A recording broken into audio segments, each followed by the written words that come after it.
Sa video natin today, ipapakita ko kung paano magsarap ng clean and professional one-page website gamit ang Go High Level. What's up guys? Ako si Ashley Robots at kung isa kang coach, freelancer o service-based business owner, minsan ang kailangan mo lang talaga ay isang solid page that clearly explains what you do and gives people a way to book with you. Perfect tutorial to kung gusto mo ng no-fluff, friendly site na kaya mong buuin in one afternoon nang hindi nag-hire ng designer o nagpipis ng kung anong-anong tools. By the end of this video, magkakaroon ka ng one-page website na may bio, services, testimonials, at way para makapag-book o makontak ang mga tao. Let's get into it. So, una, ano ba ang Go High Level? Ito ay isang all-in-one business platform na ginawa para sa service providers, coaches, and digital entrepreneurs. Pwede mo tong gamitin sa pag-build ng websites, mag-capture ng leads, mag-book ng appointments, mag-send ng email sa text, at i-manage ang buong client flow mo sa isang lugar lang. Pwedeng mapalitan nito yung mga tools tulad ng Calendly, Wix, Mailchimp, at minsan, pati Kajabi o Teachable, depende kung paano mo siya gagamitin. Para sa one-page site natin, ginagamit ko yung Go High Level Drag and Drop Page Builder. Super simple nito kapag nasanay ka and it gives you a lot of flexibility to update your content anytime. Today, gagawa tayo ng site na may strong headline and call to action, short about section, core offers, testimonials, built-in booking calendar, at iba pa. Pwede ka rin mag-add ng sections as you go, but this structure is more than enough para makapag-launch ka and start attracting leads. Bago yung tutorial, tignan natin yung ilang key features at bakit okay yung Go High Level for one-pagers. Una sa lahat, nasa isang dashboard lang. Hindi ka palipat-lipat sa hosting, email tools, website plugins, o appointment schedulers. Yung site mo, calendar, forms, and automation, nandito lahat sa isang lugar. Second, meron itong drag and drop page builder. Pwede ka mag-add ng sections gaya ng text and images, buttons, calendars, forms, and more without any code. I-drag and drop mo lang yung blocks kung saan mo gusto at i-update yung calendar. Pangatlo, seamless yung integration ng calendar. Hindi mo kailangan mag-copy ng embedded codes galing sa ibang platform. Kung ginamit mo ang Go High Level para sa appointments mo, pwede mong i-add yung calendar sa page mo with just a couple of clicks. Pang-apat, mobile optimize ito kaya maganda ang itsura ng site mo sa desktop and mobile at pwede mo pang i-preview pareho while you build. At panghuli, mabilis tong iserap. Literal na pwede ka mag-start from a blank page to live site in an hour or two if you have your content ready. Okay, start na tayo step by step. Una, gamitin mo yung exclusive link namin sa description sa baba para makapag-sign up ka sa 14-day free trial. Pag kinlik mo yun, i-enter mo lang ang company name, full name, email address, at phone number, tapos ipaprompt ka na mag-set ng password. Makikita mo rin dito yung dashboard. Punta tayo sa sites, then sa websites, tapos i-click natin new website. Tapos gagawa tayo from a blank page. Pwede kang gumawa from a template, pero pang buong website na yon. Focus muna tayo sa one page. Create. Okay, i-click natin ang add new page, i-click natin ang create new page. Kailangan mo lang maglagay ng name. Cool, pwede natin gawin yung existing o gumawa from blank. Pipili ka lang ng isa dito. Siguro gawin na lang nating homepage at import natin to. Pwede ka mag-create from scratch gaya ng sabi ko, pero mas magiging madali i-navigate, mas cute at swak sa vibe mo kung nagsisimula ka sa template na created na. Pero kung gusto mo pa rin from scratch, go ahead and everything you're gonna learn is gonna allow you to do that as well. So you can see, gagamit lang tayo ng health coach as an example.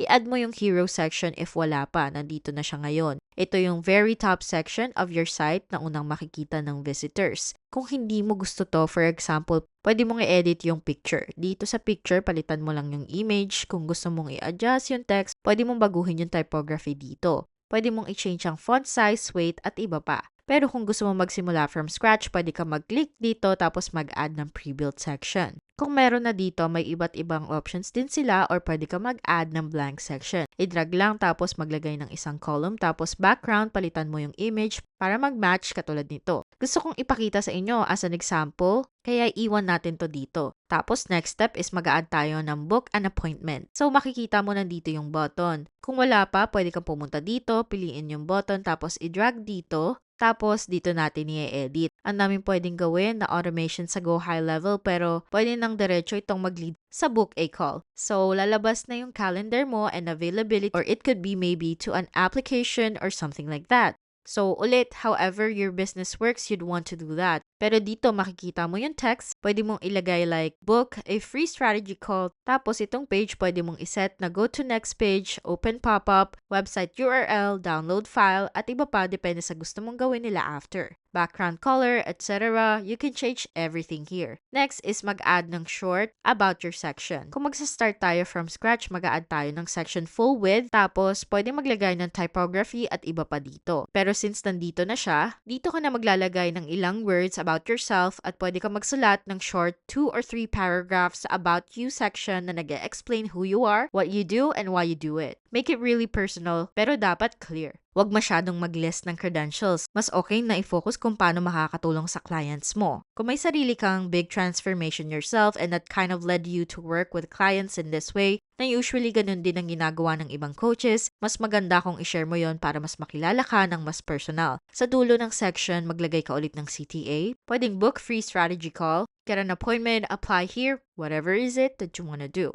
Next step is maglagay ng services or offer sections. Dito natin i-highlight yung offers mo. Depende kung ilan yung meron ka. Usually 3 or 4. Normally mag-a-add ka ng full width, tapos sa loob nun mag-a-add ka ng 4 columns na pwede mong i-edit isa-isa. Pero since nandito na tayo sa template, hindi na natin kailangan gawin yun. Ang gawin na lang, for each service na ina-offer mo, lagyan ng title tulad ng one-to-one coaching, custom plans, or group program. Tapos maglagay ng short 1 to 2 sentences na description. And then, optional is bullet points for what's included. Syempre, mag-add ka ng button or link para pwede silang mag-click either papunta sa booking calendar mo o sa contact form. Kung gusto mo maglagay ng quick button, down here to, apply here. Okay. Tapos, gagawin lang siyang website URL at ilagay yung link mo dito. Next step naman ay mag-add ng testimonials or social proof. Makikita mo dito na yung testimonial section, so mas madali na yun for us. Pwede mo na i-drag paakyat at gamitin to tapos ilagay yung testimonials mo. Pero syempre, kung gusto mo magsimula from scratch, pwede ka rin mag-add dito. Mag-add tayo ng full width section. From here, pwede maglagay ng 3 columns, tapos sa loob nun, ilagay natin yung elements. Pwede ka maglagay ng image slider, or kung mas gusto mo ng mas simple, gawin ng 1 column, tapos maglagay ka ng element na pwedeng image slider or photo gallery. Diyan na ilalagay lahat ng client testimonials mo para mas madali sa'yo. Hindi mo na kailangan gawin lahat to from scratch. Pwedeng ilagay yung pictures ng clients mo sa taas tapos yung testimonials nila sa baba.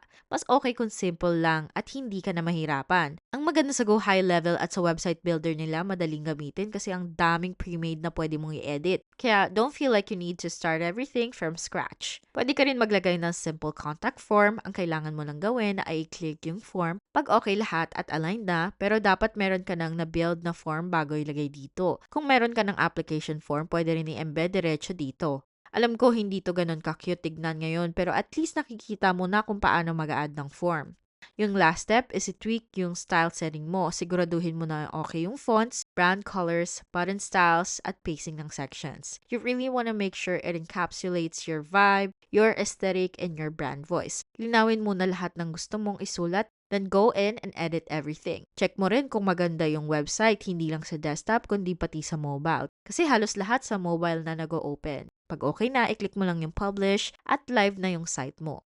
Gusto ko lang ipakita sa'yo yung different plans and pricing options para alam mo anong investment yung kailangan para magamit mo ang Go High Level at makagawa ka ng one-page website. Makikita mo meron silang starter, freelancer, and agency pro. Pwede ka pumili kung monthly or annually. Kung annually yung bayad, makakatipid ka, so keep that in mind. So yung starter plan ay $97 per month or $970 per year, which brings to $81 a month. So makakatipid ka kung annual. Kasama na dito yung unlimited users, 3 accounts, walang SAS, pero meron kang workflow builder, campaign builder, two-way SMS, two-way email, app marketplace para sa agency sub-accounts, pipeline management, email builder, basic CRM, intent trigger, memberships. You really do get everything, but there's a few differences here. Next, yung freelancer plan na $297 per month or $2,970 per year. Sa mga $248 per month kung annual. Dito makukuha mo lahat ng nasa starter plan plus may white label desktop, memberships, chat supports, phone support, partner program at iba pa. Tapos yung last ay yung agency pro plan na $497